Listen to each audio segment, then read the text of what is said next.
하나님 감사합니다. 오늘도 하나님의 말씀으로 우리 심령에 채우게 하셔서 날마다 생명의 삶을 살아갈 수 있도록 인도하여 주시옵소서. 예수님 이름으로 감사하며 기도드립니다.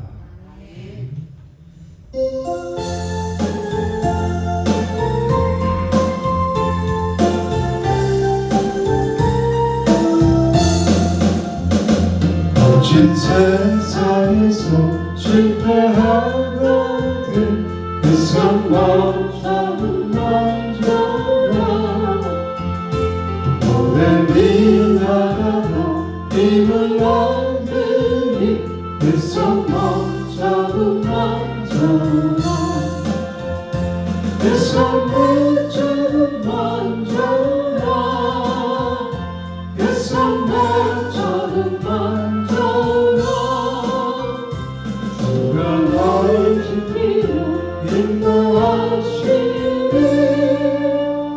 그 손만 만져라. 내가 어둠 속을 걸어갈 때에 그 손만 만져라. 주가 참 평안을 내게 주시니 그 손만 만져라. 그 손만 만져라. 그 손만 만져라. 주가 너를 지키며 인도하시니 그 손만 내가 부활의 주 따라가려면 그 손만 만져라. 내가 주 안에서 길이 살리라. 그 손만 만져라. 그 손만 만져라. 그 손만 만져라. 주가 나를 지키며 인도하시니 그 손만 만져라. 나를 죄악의 짐 무거울 때에 그 손만 만져라.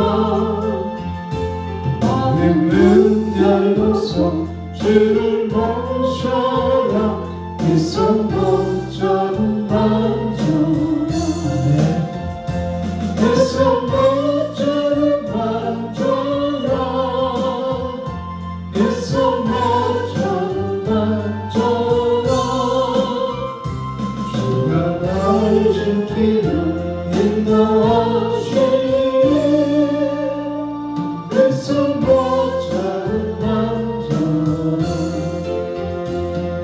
세상에서 슬퍼하거든 그 손만 만져라. 오랜 이 나라가 힘을 얻으니 그 손만 만져라. 그 손만 만져라. 그 손만 만져라. 주가 너를 지키며 인도하시니 그 손만 만져라. 내가 어둠 속을 걸어갈 때에 그 손만 만져라. 주가 참 평안을 내게 주시니 그 손만 만져라. 그 손만 만져라. 그 손만 만져라. 주가 너를 지키며 인도하시니 그 손만 만져라. 내가 부활의 주 따라가려면 그 손만 만져라. 내가 주 안에서 길이 살리라. 그 손만 만져라. 그 손만 만져라. 그 손만 만져라.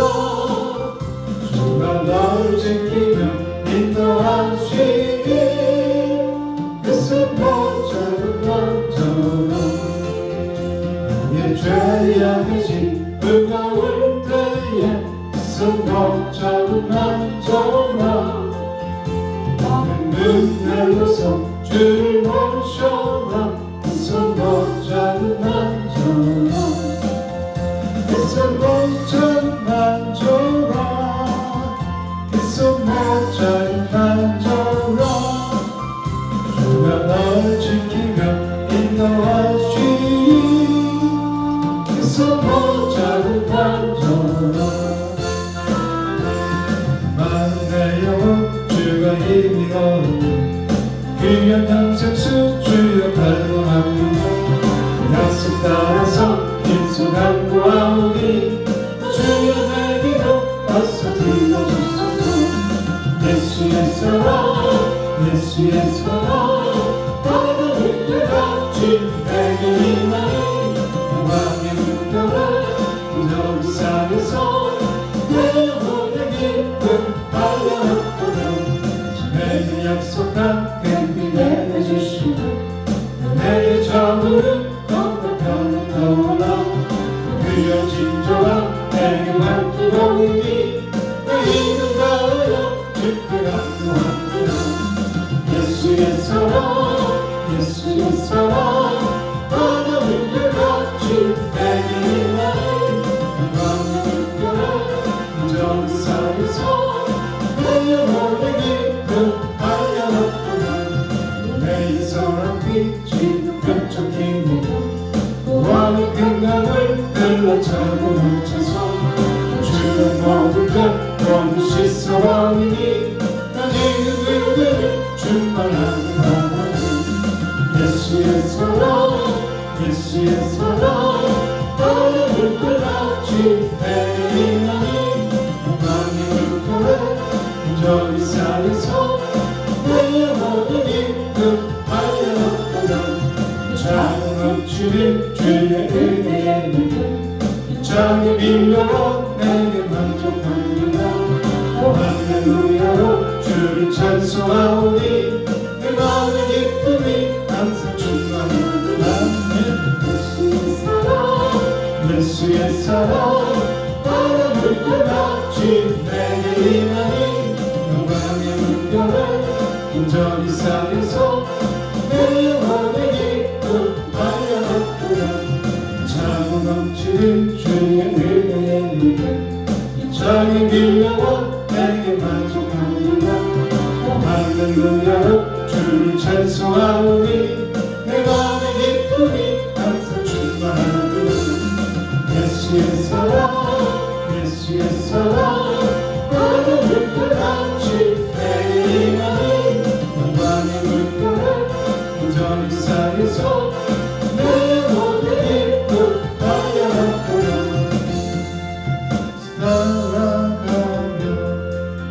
순종하며 의미의 날길 바라겠네 주를 의지하며 순종하는 자를 주가 늘 함께 하시리라 의지하고 순종하는 길이 예수 안에 즐겁고 모든 길이로 내를 바라보는 우리 고생할 때 주가 위로해 주시겠네 주를 의지하며 순종하는 자를 주가 안위해 주시리라 의지하고 순종하는 길이 예수 안에 즐겁고 복된 길이로다 남의 짐을 지고 슬픔 위로하며 주가 상급을 주시겠네 주를 의지하며 순종하는 자를 항상 복내려 주시리라 의지하고 순종하는 길이 예수 안에 즐겁고 복된 길이로다 우리 받은 것을 주께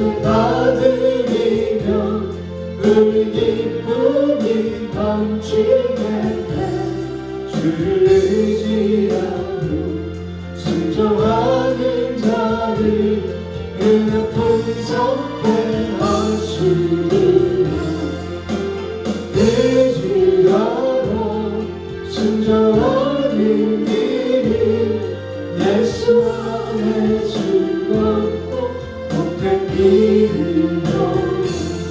주를 힘입어서 말씀 잘 배우고 주를 모시고 살아가세. 주를 의지하고 항상 순종하며 주가 사랑해 주시리라. 의지하고 순종하는 길이 예수 안에 즐겁고 복된 길이요.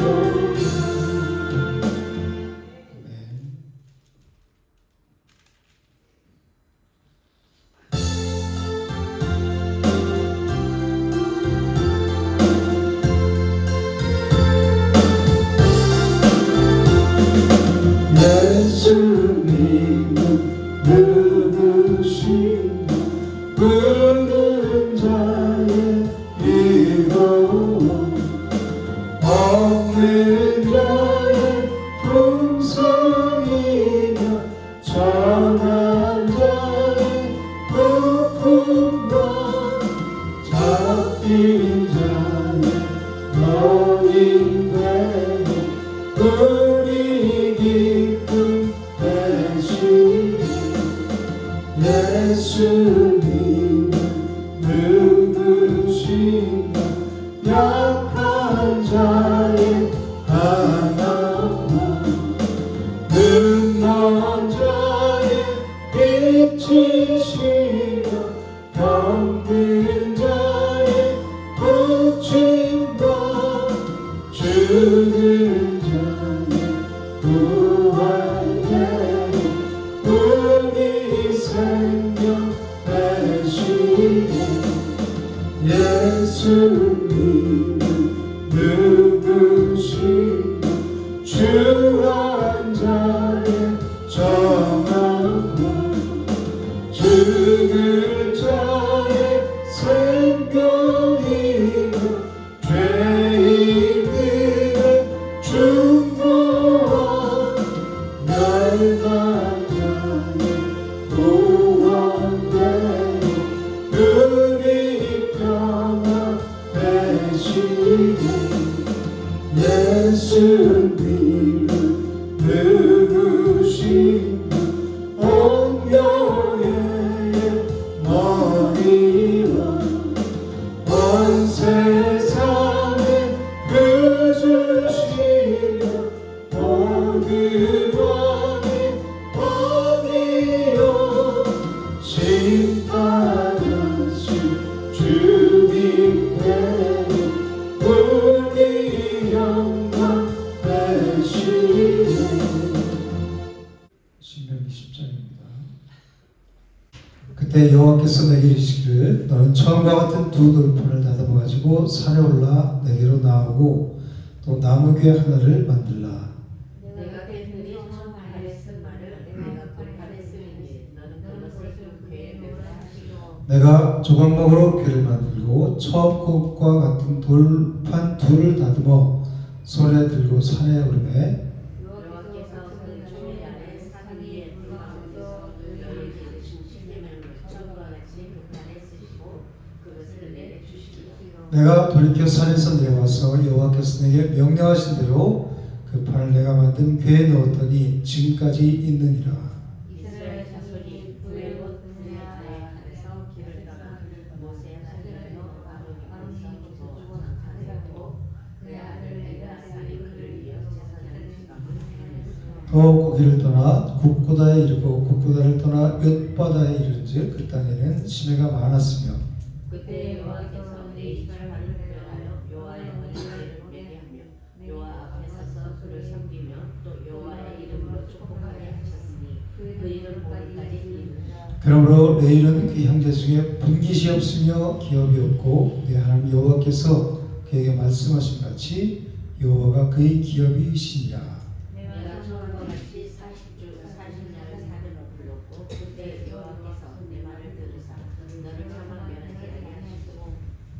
여호와께서 내게 이르시되 일어나서 백성보다 먼저 길을 떠나라. 내가 그들에게 주리라고 그들이 조상들에게 맹세한 땅에 그들이 들어가서 그것을 차지하리라 하셨느니라. 이스라엘 사람에게는 여호와께서 그에게 요구하시고 주신 것이며 곧 내 하나님 여호와를 경외하여 내 모든 도를 행하고 그를 사랑하며 마음을 다하고 뜻을 다하여 내 하나님 여호와를 섬기고 내가 오늘 네 행복을 위하여 내게 명하는 여호와의 명령과 규례를 지킬 것이 아니냐. 하늘과 모든 바다의 하늘과 땅과 그 만물을 본래 내 하나님 여호와께 속하는 것이오니 여호와께서 오직 내 조상들을 기뻐하시고 그들을 사랑하사 그들이 후손인 너희를 만민 중에서 택하셨으니 오늘과 같으니라. 그러므로 너희는 마음에 할례를 행하고 다시는 목을 곱게 하지 말라. 너희 하나님 여호와는 신 가운데 신이시며 주 가운데 주시오 크고 능하시며 두려우신 하나님이시라. 사람을 외모로 보지 아니하시며 뇌물을 받지 아니하시고 너희 마음을 위하여 정의를 하시며 나를 사랑하고 그의 가까운 것을 주시는 너희는 나그네를 사랑하라. 전에 너희도 애굽 땅에서 나그네 되었음이니라. 내 하나님 여호와를 경외하며 그를 섬기며 그에게 의지하고 그의 이름으로 찬양하라. 그는 네 찬성이시오 네 하나님이시라. 네 눈으로 본 이같이 크고 두려운 일을 너를 위하여 행하셨느니라. 애굽에 내려간 내 조상들이 기록 70일 이스라엘 하나님 여호와께서 얼굴을 하늘을 밝히 밝게 하시니라. 아멘. 왜 하나님께서 모세에게 그 두 돌판을 가지고 시내산으로 올라오라고 말씀하셨을까요? 이스라엘 백성들이 하나님과 처음 맺은 언약을 깨뜨렸죠. 그럼에도 불구하고 하나님께서는 그 언약을 다시 지키시겠다는 거예요. 그래서 언약에 신실하신 하나님이라는 거예요. 인간의 죄성 때문에 그 언약을 깨뜨렸지만 하나님은 그것을 보시지 않고 끝까지 그 열조에게 맹세하신 언약을 지키시겠다고 지금 모세를 통해서 다시 두 돌판을 가지고 시내산으로 올라오라고 말씀하시는 거예요. 그리고 하나님께서 두 돌판에 다시 그 언약을 친히 쓰시고 언약궤에 넣으라고 말씀하시는 거예요. 언약궤가 어디에 있었죠? 성막에서 지성소 안에 성막 정중앙 가운데 있었죠. 뜰 성소, 지성소 안에 있었잖아요. 그죠? 하나님의 임재가 있는 곳, 지성소에 있었죠. 그 언약궤를 덮고 있는 걸 뭐라고 그러죠? 속죄소, 시은조라고 그러죠. 근데 1년에 한번 대제사장이 짐승의 피를 가지고 지성소에 들어가서 어디에 뿌렸어요? 그 시은조에 뿌렸죠. 그러면 그 피가 뭐를 덮었어요? 언약궤를 덮었잖아요. 그 언약궤 두들판이 있잖아요. 그죠? 그 율법을 은혜가 덮는다는 것을 말씀하는 거예요. 그죠? 즉, 이 언약은 우리 인간의 순종으로 지킬 수 있고 유지되는 것이 아니라는 것을 보여주는 거예요. 그 언약은 뭘로만 유지할 수 있어요? 하나님의 신실하심으로만 유지될 수 있는 거란 말이에요. 죄성 가진 우리 인간은 그 언약을 지킬 수 없다는 것을 말씀하는 거예요. 오직 은혜로 예수 그리스도께서 지킬 것을 예표하는 거예요. 그래서 십자가에서 예수님께서 언약을, 그 율법을 다 지키셨잖아요. 이 언약은 뭐예요? 말씀이잖아요. 율법이잖아요. 그죠? 그것을 누가 지켰어요? 죄성을 가진 우리 인간들이 지키는 것이 아니라 예수 그리스도께서 십자가에서 지키실 것을 말씀하시는 거란 말이에요. 모세가 처음 돌판을 받아서 내려올 때하고 다른 점이 무엇이 있을까요? 출애굽기 32장 15절에서 19절 한번 읽어볼게요. 모세가 돌이켜 산에서 내려오는데 두 증거판이 그의 손에 있고 그 판의 양면 이쪽 저쪽에 글자가 있으니 그 판은 하나님이 만드신 것이요 글자는 하나님이 쓰셔서 판에 새기신 것이더라. 여호수아가 백성들이 요란한 소리를 듣고 모세에게 말하되 진주에서 싸우는 소리가 나나이다. 모세가 이르되 이는 승전가도 아니요 폐하여 부르짖는 소리도 아니라 내가 듣기에는 노래하는 소리로다 하고 진에 가까이 이르러 그 송아지와 그 춤추는 것들을 보고 크게 노하여 손에서 그 판들을 산 아래로 던져 깨트리니라. 이때 지금 모세의 얼굴에 광채가 났다는 얘기가 있어요? 없죠. 즉 처음 모세가 십계명을 받아서 내려올 때는 얼굴에 광채가 나지 않았다는 거예요. 그런데 두 번째는 어떻게 했을까요? 출애굽기 34장 29절부터 35절까지 한번 읽어볼게요. 모세가 그 증거의 두 판을 모세의 손에 들고 시내산에서 내려오니 그 산에서 내려올 때 모세는 자기가 여호와와 말하였음으로 말미암아 얼굴 피부에 광채가 나나 깨닫지 못하였더라.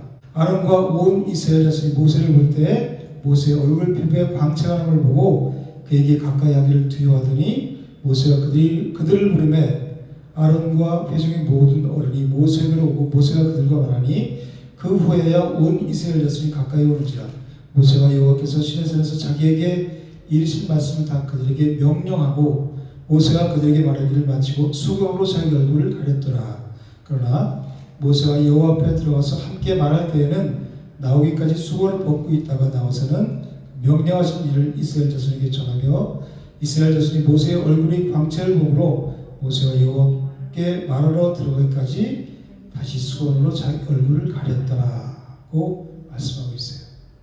두 번째 돌판을 가지고 내려올 때는 모세 얼굴에 뭐가 났어요?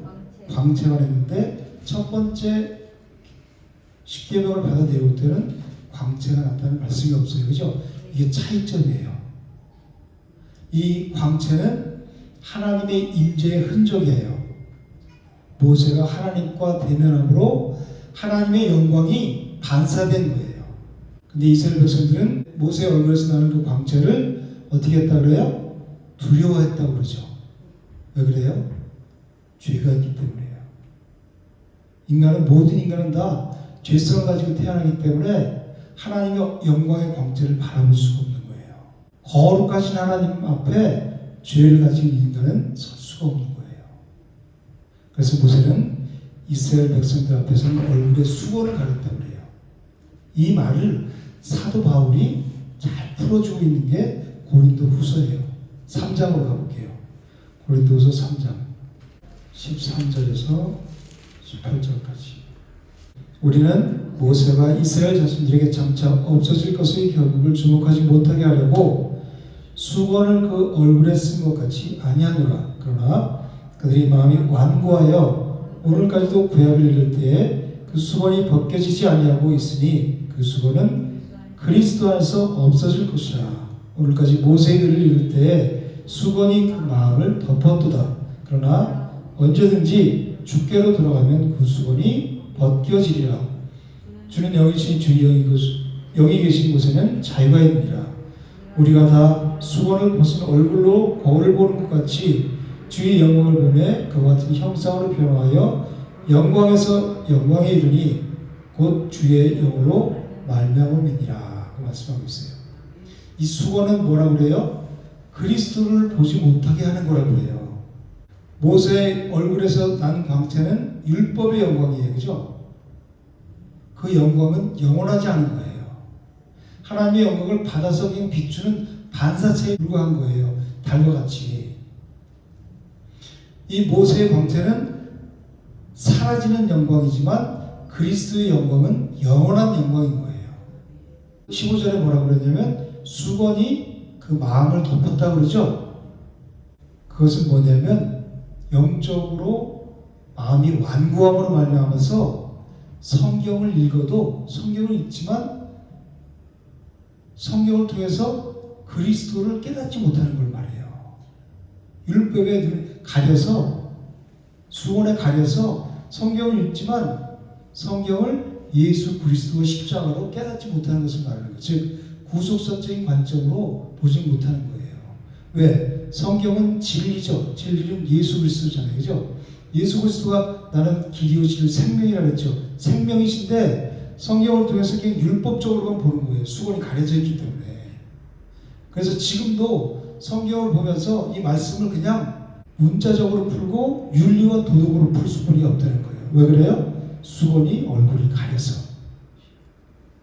그 수건이 어디서 벗겨진다 그래요? 14절에 보면 그리스도 안에서만 벗겨질 수 있다는 거예요. 17절에 보면 그 수건이 벗겨져야 우리는 뭘 누리게 돼요? 자유를 누리게 된다는 거예요. 즉 천국을 누릴 수 있다는 거예요. 수건을 쓰고 있으면, 즉 복음을 깨닫지 못하고 율법에 매여 있으면 자책감과 죄책감, 여기에 빠져서 하나님을 두려운 하나님으로 생각하고 종교 생활을 하는 거예요. 나 오늘 가서 또 예배 드렸어. 아무런 진리에 대한 사모함 없이 와서 난 진리를 알고 내 진리에 눈을 뜨기 위해서 오는 게 아니라, 생명의 양식을 먹으라고 교회에 오는 게 아니라 그냥 형식적 예배 몸만 갔다 왔어. 이게 그치는 종교 생활을 하는 뿐이라는 거예요. 수건이 벗겨지면 복음을 깨닫고 내가 그리스도 안으로 들어가면 어떤 상황에서 내가 자유함을 누린다는 거예요. 누구 때문에? 예수 그리스도 때문에. 그래서 하나님의 자녀로 당당한 삶을 살아간다는 거예요. 내가 환경에 눌리지 않고 세상에 내가 영향받지 않고 당당한 삶을 살아갈 수 있다는 거예요. 모세가 첫 번째 하나님을 대면했을 때는 왜 그 광채에 대한 언급이 없었을까요? 출애굽기 24장 3절에 보면 모세가 하나님의 율례를 다 백성들에게 전했을 때 그 백성들이 한 소리로 응답하여서 뭐라 그랬냐면, 여호와께서 말씀하신 것을 우리가 다 준행하리이다, 다 지키겠다고 큰 소리 쳤어요. 그죠? 나는 하나님 말씀대로 내가 다 지키며 살 거야, 우리가 다 그렇게 준행하리이다 그랬죠. 출애굽기 24장 7절에서도 언약서를 가져다가 백성에게 낭독하여 듣게 하니 그들이 이르되 여호와의 모든 말씀을 우리가 준행하리이다, 당당하게 모세에게 얘기했단 말이에요. 우리가 하나님 말씀을 다 지킬 거야. 그러고 나서 바로 어떻게 했어요? 금송아지 만들어서 우상을 섬겼어요. 바로 그 자리에서 하나님을 배반했단 말이에요. 그것은 하나님과 언약을 깨트린 거죠. 근데 이 사람들은 자기의 행위로 그 율법을, 자기의 힘으로 하나님의 언약을 지킬 수 있다고 호언장담했단 말이에요. 그때는 모세의 얼굴에 광채가 없었어요. 율법은, 언약은 인간의 힘으로 지킬 수 없다는 것을 말하는 거예요. 그 율법을 주신 목적이 뭐예요? 죄를 깨닫게 하시려고, 그리고 죄를 율법을 완성하신 예수 그리스도께를 인도하는 초등교사 역할을 하는 거라고 했잖아요.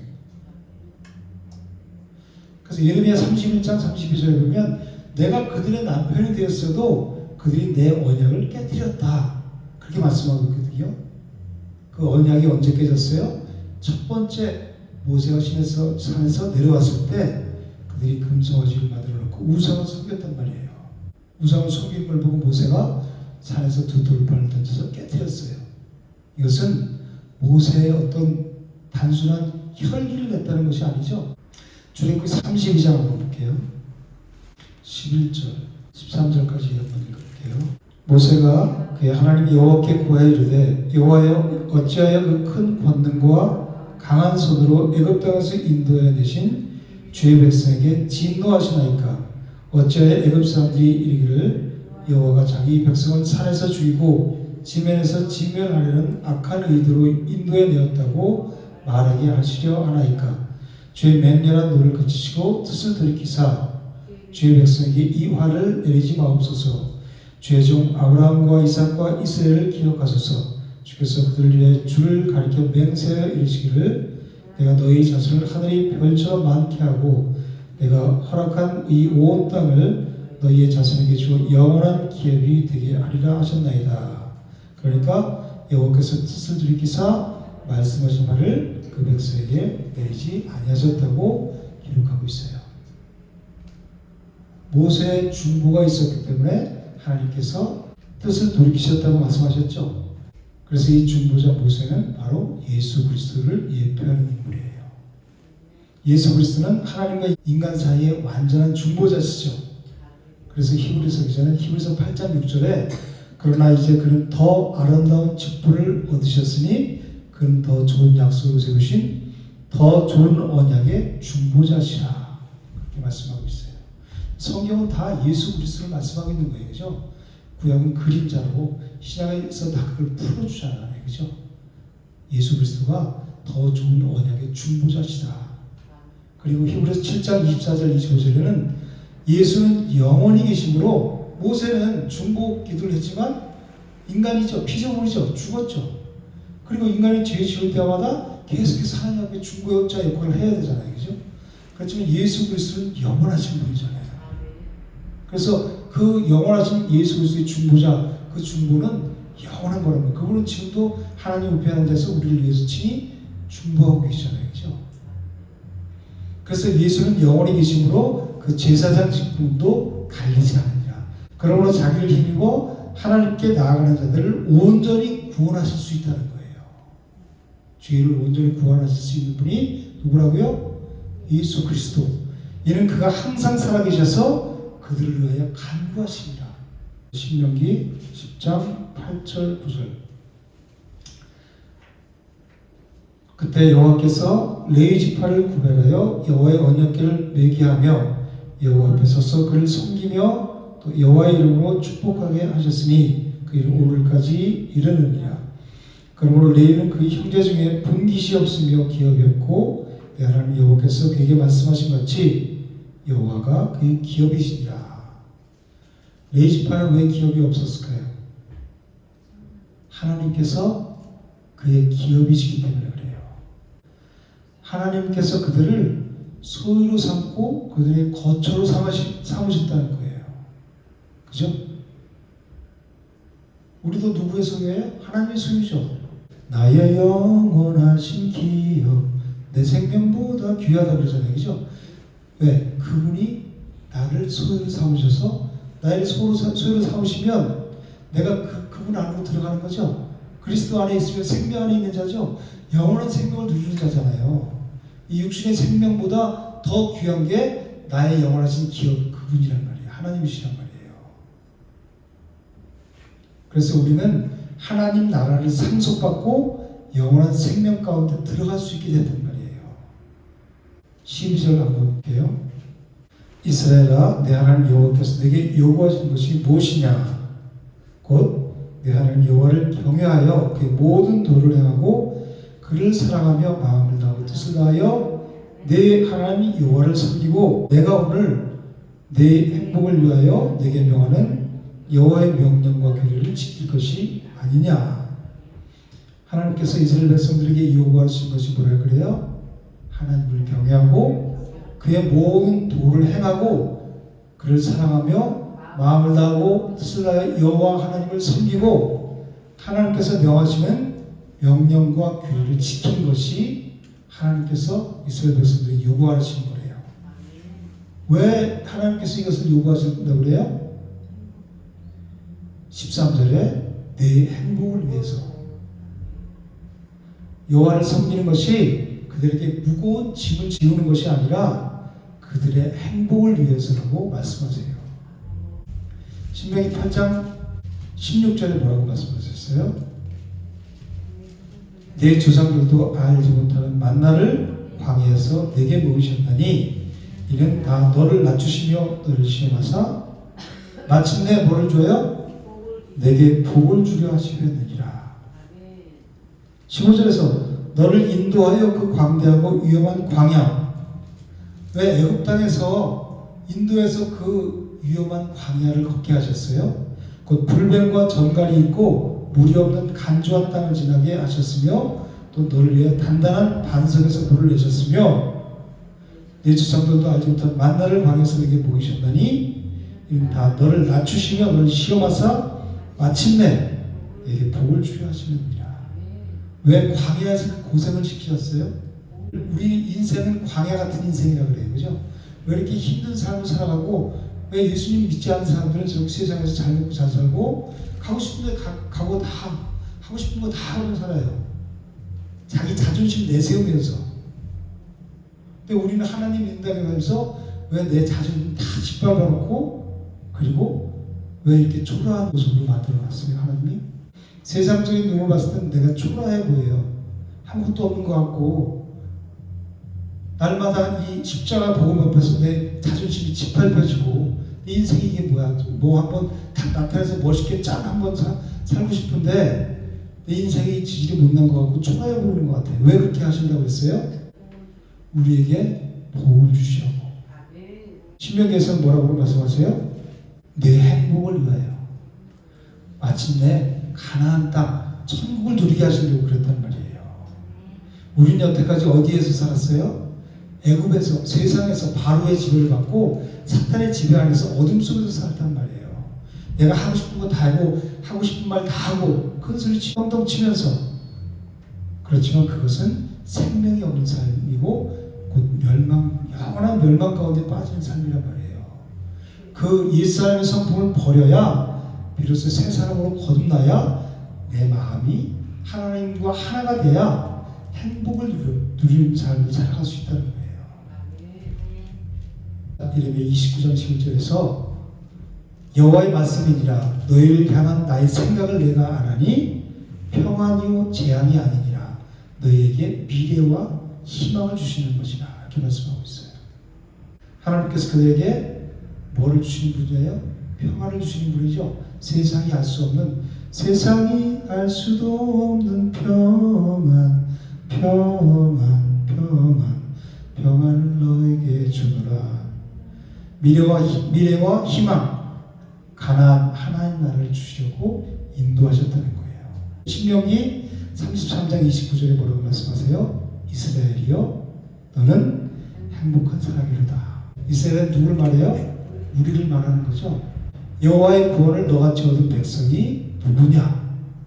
그는 너를 돕는 방패시오 네 영광의 칼이시리로다.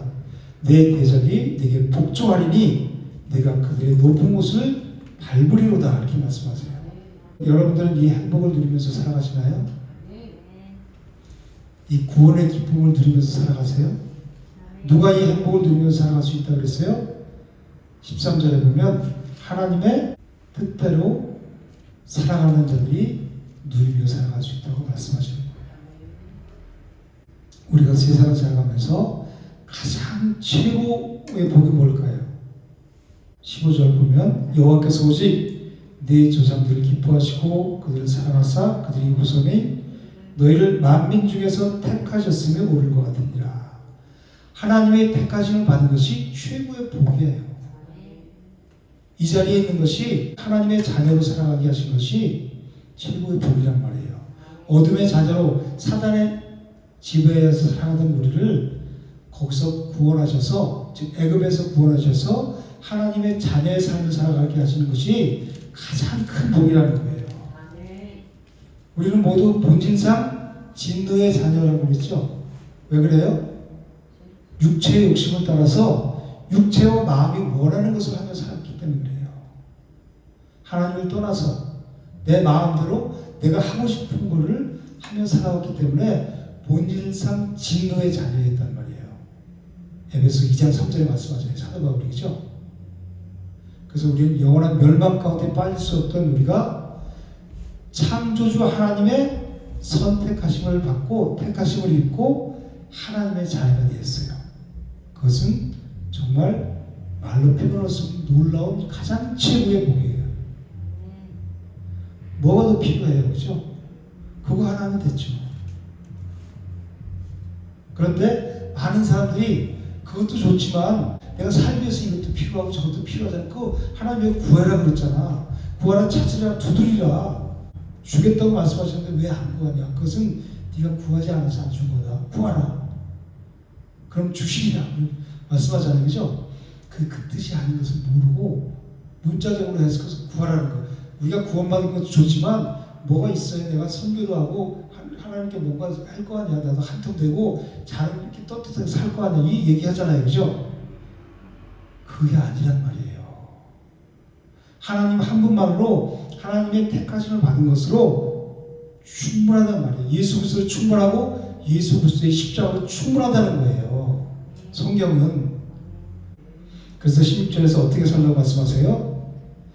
그러므로 너희는 마음의 할례를 행하고 다시는 목을 곧게 하지 말라고 말씀하시는 거예요. 이게 지금 구약이지만 신명기지만 성경 전체의 핵심이라고 할 수 있어요. 뭐가? 마음의 할례가. 할례는 뭐예요? 언약의 표징이죠. 아브라함과 맺은 언약의 표징이었는데 이것은 육체에 행하는 외적인 그냥 표식이었단 말이에요. 그죠? 그 육체에 행하는 게 중요한 게 아니죠. 그러나 모세가 지금 뭐라고 그래요? 몸이 아니라 어디에 내가 그래요? 마음에다 할례를 하라는 거죠. 마음의 할례. 마음의 할례를 하라는 것은 하나님을 거부하는 완고한 옛사람을 벗어버리라는 거예요. 하나님과 언약을 지키기 싫어하는 것이 뭐예요? 마음에 하나님을 두기 싫어하는 게 뭐가 그래요? 우리 속에 있는 옛사람이 그러죠. 하나님을 두기 싫어하잖아요. 생명 가운데 나가기 싫어하잖아요. 내 자존심을 여전히 붙잡고 끝까지 그 자존심을 사수하기 원하잖아요. 그죠?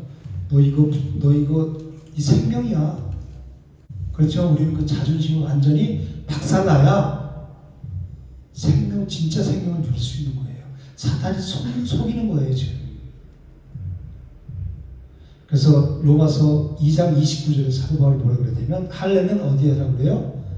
마음에 할지니 영에 있고 율법 조문에 있지 아니하니라 이렇게 말씀하고 있어요. 하나님께서 우리 어디를 보신다고 그랬죠? 중심을, 우리 마음을 보신다 그랬죠? 우리 외적인 종교적인 행위가 아니라 우리 마음을 원하신다는 거예요. 우리 내적인 변화, 근본적인 변화, 말씀을 통해서 세상적인 생각으로 가득 찬 이 쓰레기들을 버리고 어떻게 근본적인 변화, 마음에서부터 우러나오는 순종을 원하시는 거예요. 온전한 순종. 그것은 십자가의 사랑을 깨닫는 자들에게서 나타날 수 있어요. 십자가의 사랑을 모르면 형식으로 겉으로는 이렇게 할 수 있지만 속에서부터 내적인 변화, 마음의 할례가 일어나지 않으면 절대로 할 수 없다는 거예요. 마음의 할례를 받고 16절에 그러므로 너희는 마음의 할례를 하고 다시는 목을 곧게 하지 말라. 목을 곧게 하지 말라는 말이 뭐예요? 교만하지 말라는 얘기예요. 이것은 하나님을 거부하고 마음에 두기 싫어하는 것, 하나님의 통치를 거부하는 거예요. 하나님 나라 천국이 뭐예요? 하나님의 통치를 받는 자가 하나님 나라를 누리는 거죠. 즉 하나님의 다스리심 속으로 들어오는 자가 천국을 누리는 거예요. 즉 하나님의 말씀대로 산다는 것은 뭐냐면 내가 하나님의 통치, 하나님의 다스리심 속으로 들어가는 걸 말해요. 그리스도 안으로. 하나님의 통치 안으로 들어가는 자가 하나님 나라 천국을 누리는데 그 하나님의 통치받기를 거부하는 거예요. 뭐가 그래요? 내 속에 있는 자존심, 옛사람, 거듭나지 못한 죄악 가운데 살아가던 나를 사망으로 끌고 가는 옛사람의 성품이 그렇게 한다는 거예요. 이스라엘 백성들이 금송아지를 만들어서 섬길 때 하나님께서 모세에게 뭐라고 말씀하셨어요? 목이 곧은 백성이라고 말씀하셨어요. 신명기 9장 13절에 내가 이 백성을 보았노라. 보라 이는 목이 곧은 백성이라. 교만하다는 거예요. 즉 우리가 하나님의 율법을 말씀하신 걸 다 준행하리이다 그랬죠? 그 교만이라는 거예요.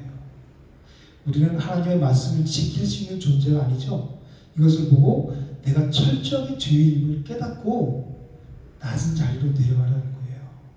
십자가로 가라는 거예요. 가서 내 죄악된 생각을 다 내려놓고 십자가에서 다 이루신 예수 그리스도를 바라보고 그를 의지하라는 거예요.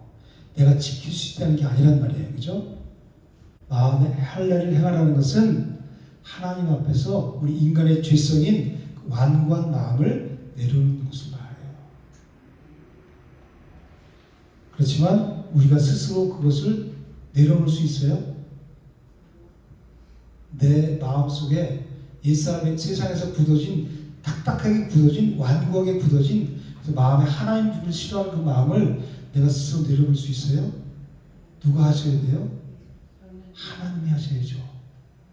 그래서 에스겔서 36장 26절 27절에 뭐라고 말씀하냐면 또 새 영을 너희 속에 두고 새 마음을 너에게 주되 너희 육신에서 굳은 마음을 제거하고 부드러운 마음을 줄 것이며 또 내 영을 너희 속에 두어 너희로 내 율례를 행하게 하리니 너희가 내 율례를 지켜 행할지라. 내가 너희 조상들에게 준 땅에서 너희가 거주하면서 내 백성이 되고 나는 너희 하나님이 되리라. 나 자신이라고 생각하고 있는 내 자아, 그것을 굳은 딱딱하게 굳은 그 마음을 하나님 두고 싫어하는 그 마음을 어떻게 해야 돼요? 부드러운 마음으로 바꿔주신다고 말씀하고 있어요. 그러니까 누가 하시는 거예요? 하나님이 하시는 거죠. 우리 인간은 내가 다 지킬 겁니다. 그리고 바로 거기서 하나님의 언약을 깨트리는 자들이에요. 우리 인간은 말로는 내가 얼마든지 한다고 얘기하죠. 바로 깨트리잖아요. 그죠? 예레미야 31장 31절 시작. 여호와의 말씀이니라. 보라, 날이 이르리니 내가 이스라엘 집과 유다 집에 새 언약을 맺으시리요. 그죠? 이 언약은 내가 그들이 정의 손을 잡고 애굽 땅에서 인도해내던 날에 맺은 것 같이 아니할 것은 내가 그들이 남편이 되었어도 그들이 내 언약을 깨뜨렸습니다. 여호와의 말씀이야. 그러나 그날 후에 내가 이스라엘 집과 맺을 언약은 이러하니 곧 내가 나의 법을 그들 속에 두며 그들이 마음에 기록하여 나는 그들의 하나님이 되고 그들은 내 백성이 될 것이다. 여호와의 말씀이니라. 하나님이 뭐라고 말씀하세요? 내가 나의 법을 그들의 속에 두고 그들이 마음에 기록해서 신비에 기록한다 그러죠. 마음에. 그래서 나는 그들이 하나님 되고 그들은 내 백성이 될 것이다. 하나님이 다 하신다는 거예요. 그죠? 이 완악한 마음의 할례를 우리가 할 수 있는 존재가 아니란 말이에요. 죄인이 스스로 누가 하나님. 그래서 알파와 오메가 되신 하나님이 다 우리는 거기에 순종하면서 따라가면 되는 거예요. 근데 애써서 그것을 우리가 끝까지 안 따라가려고 발버둥치잖아요. 그죠? 내 자존심 끝까지 이게 붙잡고 살으려고 우리가 발버둥치잖아요. 근데 우리는 그 십자가 앞에서 그래서 산산조각이 나고 발표해야 되는 거예요. 나는 없습니다. 그런 존재가 비로소 생명 가운데 나갈 수 있어요. 그래서 뭐라 그래요? 보소서 주님 나의 마음을 선한 것 하나 없습니다. 그러나 내 모든 것 주께 드립니다. 사랑으로 안으시고 날 새롭게 하소서. 그렇죠? 우리 안에 선한 것이 하나도 없어요. 근데 내가 최고인 줄 알고 나도 그래도 잘 산 줄 알고 잘난 줄 알고 있어요. 그게 부서져야 난 선한 게 하나도 없습니다. 그럴 때 하나님의 은혜가 우리에게 입혀지는 거란 말이에요. 우리 인간의 노력과 힘으로는 절대로 마음의 할례를 받을 수가 없는 거예요. 하나님께서 하신다는 거예요. 모세는 하나님이 어떤 분이시라는 것을 그리고 하나님이 어떤 일을 하셨다는 것을 지금 17절에서 19절에서 말씀하고 있어요. 주 가운데 주, 신 가운데 신. 그리고 그 하나님은 크고 능하시며 두려우신 하나님이시다. 그분은 창조주죠. 그 사람이 아무리 섬기는 신이지만 다 하나님이 만든 피조물이잖아요. 피조물을 섬기는 거잖아요. 그죠? 하나님이 가장 크신 분이라는 거예요. 그죠? 그분은 사람을 외모로 보지 않으시고 그리고 내모를 받지 않으신다는 거예요. 무슨 말이에요? 하나님은 우리 인간의 어떤 행위나 공로 그리고 혈통이나 권력을 보지 않으신다는 거예요. 그것을 보고 선택하시는 것이 아니라 전적인 하나님의 은혜로 선택한다는 거예요. 지금 이스라엘이 선택받은 것은 이스라엘은 힘이 없고 연약한 그런 나라죠. 그들에게 어떤 자격이 있어서 선택받은 것이 아니라 하나님의 주권적인 은혜로 그 작은 나라를 선택하셨다는 거예요. 그런데 18절에 보면 고아와 나그네를 위해서 정의를 행하신다고 그래요. 그리고 나그네를 사랑해서 그에게 뭐를 주세요? 떡과 옷을 주신대요. 고아는 누가 고아를 했죠? 아버지가 없는 자, 즉 보호자가 없는 자죠. 하나님이 없는 자, 하나님과 관계가 끊어진 자, 죄로 인해서 아버지를 잃은 상태, 그 잃은 자들. 그래서 사도 바울이 로마서 8장 14절 15절에 뭐라고 그러냐면 무릇 하나님의 영으로 인도를 받는 사람은 곧 하나님의 아들이라고 그래요.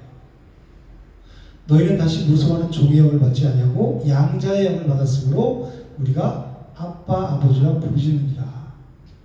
우리가 하나님께 아빠 아버지로 부르짖을 수 있게 됐다는 거예요. 고아로 살던 우리가 고아였죠. 아버지가 없던 자였었잖아요. 그죠? 아버지를 떠나서 내 마음대로 내 뜻대로 보호자가 없이 살았잖아요. 그죠? 그분이 우리 보호자가 되시고 이제 그분이 우리를 인도하시는 거예요. 생명길로.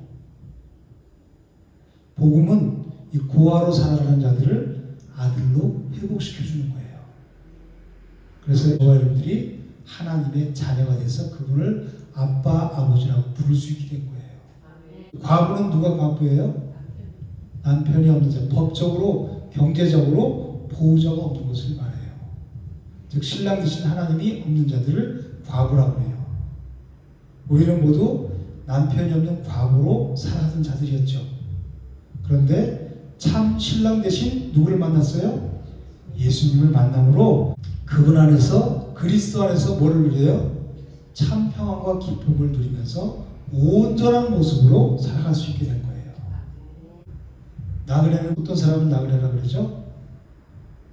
땅도 없고 집도 없이 떠돌아가 다니는 사람, 이방인을 나그네라고 그러죠.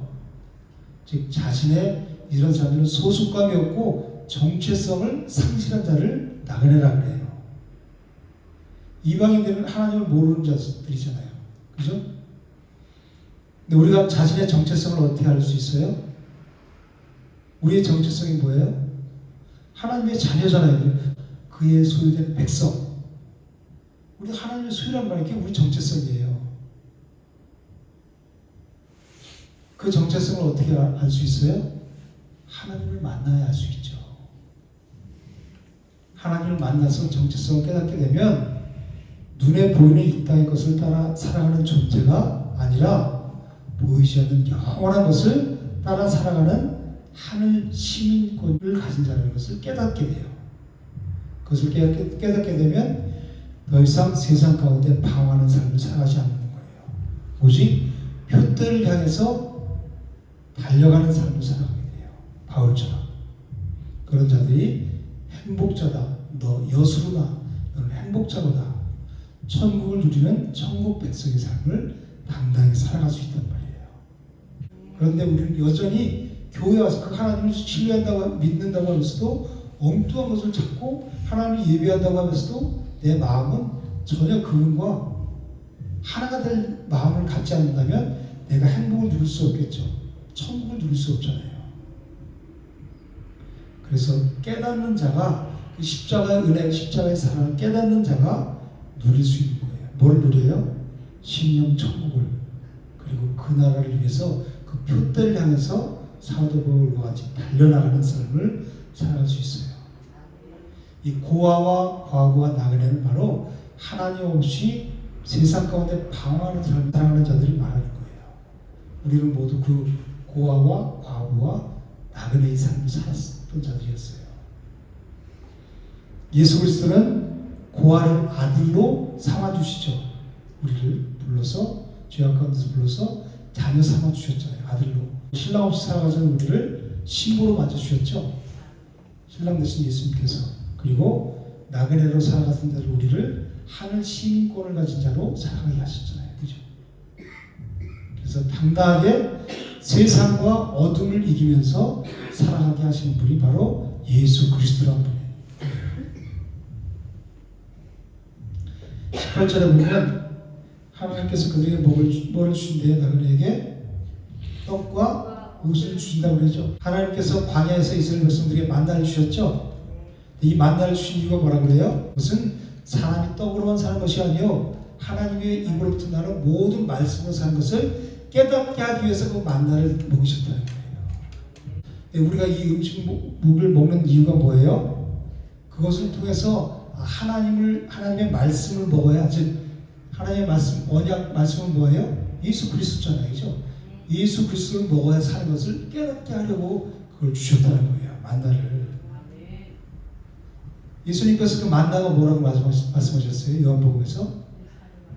요한복음 6장을 한번 보세요. 요한복음 6장 31절 기록된 바 하늘에서 그들에게 떡을 주어 먹게 하였다는 것 같이 하늘에서 내린 만나를 말씀하시는 거잖아요. 그죠?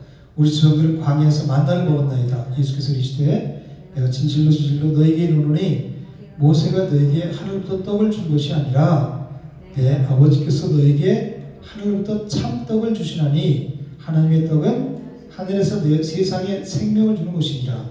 그들이 이제 주여 이 떡을 항상 우리에게 주소서. 그러니까 예수님이 뭐라고 말씀하시냐면 예수께서 이르시되 나는 생명의 떡이니 내게 오는 자는 결코 줄이지 아니할 터요 나를 믿는 자는 영원히 목마르지 아니하리라. 예수님이 뭐라고 말씀하세요? 내가 생명의 떡이다 이렇게 말씀하세요. 여기서 지금 하나님께서 신명기 10장 18절에서 나그네에게 뭐를 주신다 그래요? 떡을 주신다 그러죠? 이 떡은 뭐를 예표하는 거예요?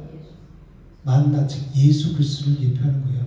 하나님의 말씀을 먹어야, 그 말씀이 뭐예요? 예수 그리스도를 먹어야 산다는 거예요. 그래서 이 떡은 바로 예수 그리스도를 예표하고, 복음은 예수 그리스도는 줄인 자에게 생명을 공급하는 거예요. 그래서 아까 신명기 3장에서 광야에서 줄이게 하신 이유가 뭐예요? 만나를 먹으시오. 줄인 자가 찾을 거 아니에요, 그죠? 우리가 하나님에 대한 이 줄임이 있어야 되는 거예요. 갈급한 마음이 있어야 그 자에게 뭐가 주어져요? 생명의 만나가 주어지는 거란 말이에요. 은혜가 입혀진다는 거예요. 그리고 떡과 무엇을 주신다 그랬죠? 옷을 주신다 그랬죠? 옷은 뭐예요?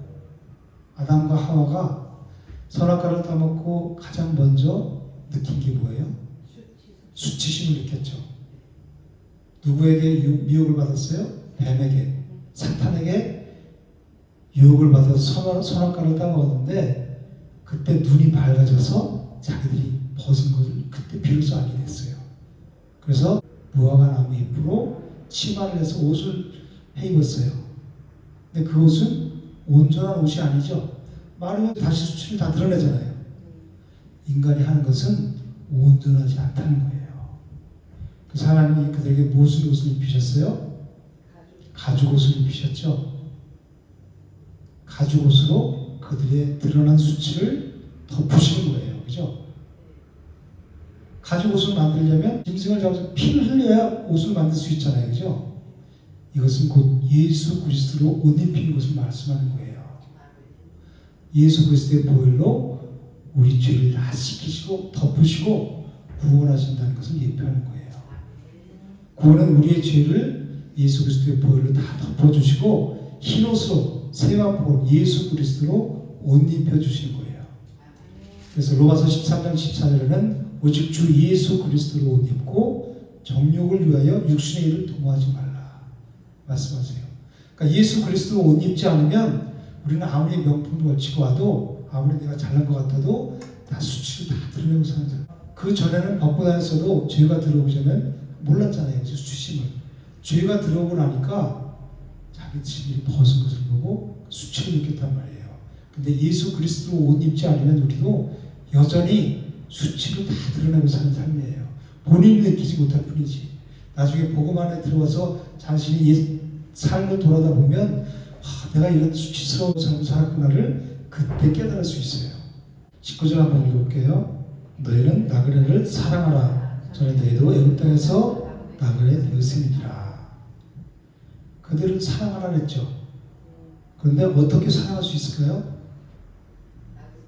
고아와 과부와 나그네 자들에게 복음을, 예수 그리스도를 주는 거예요. 그 수치를 드러낸 벌거벗은 자들에게 생명의 떡이신 예수 그리스도를 먹이고 예수 그리스도를 옷 입게 해주는 거란 말이에요. 그게 그들을 사랑하는 거예요. 그럼 어떻게 해야 되겠어요, 우리가? 내가 먼저 복음을 먹고 예수 그리스도를 먹고 예수 그리스도 옷 입고, 그런 자들이 벌거벗은 수치를 드러내는 자들에게 예수 그리스도를 주고 예수 그리스도를 옷 입을 수 있도록 복음을 전하는 거죠. 증인의 삶을 사는 거죠. 그게 사랑하는 거잖아요. 그죠? 20절에 보면 내 하나님 여호와를 경외하여 그를 섬기며 그에게 의지하고 그의 이름으로 맹세하라. 하나님을 경외하는 자가 하나님을 섬길 수 있는 거예요. 그리고 하나님을 섬기는 자가 하나님을 의지할 수 있는 거예요. 그런 자들이 하나님의 이름을 높이고 그분을 찬양하는 삶을 살 수 있어요. 그래서 21절에 뭐라고 말씀하냐면 그는 내 찬송이시오 내 하나님이시라 그렇게 말씀하시는 거예요. 그런 자들은 하나님을 자랑하는 삶을 살아가는 거예요. 오직 예수 그리스도를 자랑하는 삶을 살아가는 자들이 그리스도인인 거예요. 내 자랑하고 내 가진 것 자랑하고 세상 것 자랑하는 것이 아니라, 육신의 것을 자랑하는 것이 아니라 오직 뭐를 자랑해요? 예수 그리스도를 자랑하는, 십자가를 자랑하고 예수 그리스도를 자랑하는 삶을 살아가는 거예요. 이 세상 그 어떤 것보다 예수 그리스도가 가장 큰 자랑이에요. 그분이 가장 귀하기 때문에 그래요. 그죠? 그 사랑을 깨달으면 이 세상에서 그분보다 귀한 것이 없다는 것을 고백하게 돼요. 그래서 주 예수보다 더 귀한 것은 없네. 이 세상 명예와 행복과 이 세상 그걸 바꿀 수 없다고 고백하잖아요. 그죠? 크고 두려운 일을 너를 위하여 행하셨다고 말씀하시죠? 이 크고 두려운 일이 뭐예요? 하나님의 그 압도적인 거룩함에서 생기는 경외함을 뜻하는 게 이 두려움이에요. 하나님께서 애굽에서 그들을 어떻게 인도하셨어요? 10가지 재앙과 홍해 그 사건과 광야에서 반석을 쳐서 나게 하시고 구름 기둥과 불 기둥으로 인도하시고 수많은 기사와 표적을 통해서 그들을 마침내 가나안 땅으로 인도하시죠. 이에 크고 두려운 일은 하나님의 심판과 구원의 능력을 말하는 거예요. 하나님께서 우리를 구속하신 가장 큰 목적이 뭐예요? 그 깨어진 언약을 다시 회복시켜 주시는 것, 즉 하나님과의 관계 회복이에요. 하나님과 관계가 회복되고 하나님의 은혜를 경험한 자들은 자연스럽게 그분을 찬양하는 삶이 살아간다는 거예요. 22절 한번 읽어볼게요. 애굽에 내려간 내 조상들이 겨우 70인이었으나 이제는 내 하나님 여호와를 하늘의 별과 같이 많게 하셨다. 요셉이 애굽에 총리로 있을 때 야곱의 식솔들을 들고 어디로 내려갔어요? 애굽으로 내려갈 때 몇 명이었다고요? 70명인데 지금은 어떻게 됐다고요? 하늘의 별과 같이 많게 하셨다는 거예요. 이것은 단순히 숫자가 늘어난다는 것을 말씀하시는 것이 아니라 구원의 열매를 하나님이 풍성하게 맺게 하셨다는 것을 말씀하는 거예요. 이스라엘 민족은 강해서 그들의 어떤 행위로 그들이 잘나서 하나님께 선택받은 것이 아니죠. 그들은 애굽 땅에서 나그네였고 그리고 약자였고 숫자도 아주 적었어요. 그러나 하나님께서 그들을 택하셔서 풍성한 은혜로 함께 하시고 여기까지 인도하셨다고 지금 말씀하시는 거예요. 그러므로 그들에게 모세가 뭐라고 했냐면 그 사랑을 받은 자답게 삶을 통해서 하나님의 사랑이 자연스럽게 흘러나오는 삶을 살아가야 된다. 하나님의 사랑을 드러내야 된다고 지금 말씀하시는 거예요. 예수 그리스도를 먹고 예수 그리스도 옷 입은 자는 그 나그네 고아와 과부 나그네들을 사랑하는 자리로 그들에게 예수 그리스도를 주고 예수 그리스도 옷 입히는 증인의 삶을 자연스럽게 살아갈 수 있다고 말씀하시는 거예요. 70명에서 하늘의 별과 같이 수많은 사람들이 될 수 있게 하나님이 하신다는 거예요. 은혜로 저와 여러분들 그렇게 하나님께 사랑하신다는 거예요. 정말 하나님이 나를 사랑하신다는 것을 여러분들 믿으시나요? 성경은 하나님이 우리를 사랑한다는 말로 가득 차 있어요. 그렇죠? 오늘 여기서도 보면 다 우리를 향한 사랑의 말씀이잖아요. 그렇죠? 잘못했을 때는 채찍을 하고 그리고 우리를 사랑하고 마음의 할례를 행하라고 말씀하시고 그것은 우리가 하는 게 아니라 하나님이 친히 다 하신다고 에스겔서나 예레미야서 이렇게 말씀하시잖아요. 그죠? 우리 그 사랑을 믿고 받아들이고 그분을 나의 주 나의 하나님으로 믿고 그분의 인도하실 따라 나가는 거예요. 그리고 날마다 내가 그 거룩한 세상에서 무슨 때를 말씀으로 씻어내는 그런 훈련을 해야 되는 거예요. 우리가 사는 이 세상은 광야 같은 삶이라고 했죠. 광야에서는 뭐예요? 무슨 훈련을 해야 돼요? 낮아지는 훈련, 내 옛사람을 버리는 훈련, 탐심을 버리는 훈련, 십계명에서 그 훈련하는 장소가 광야이라고 그러잖아요. 신앙생활을 하다가 견디지 못하고 교회를 떠나서 나 옛날에 교회도 잘 다니고 그런 얘기하는 사람들 많죠. 왜 그러냐면 내 자존심을 꺾지 못해서 그래요.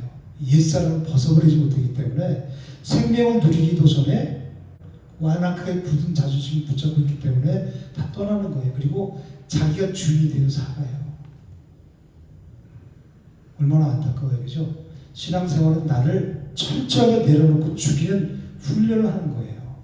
뭘로 해요? 말씀과 기도로. 그런 자들이 생명을 누리는 자로 살아갈 수 있고 나그네를 사랑하는 대로 살아갈 수 있어요. 저와 여러분들이 그 사랑을 누리고 마음껏 누리고 전하는 귀하고 높은 삶을 살아가시기를 주님 이름으로 축복합니다. 아멘.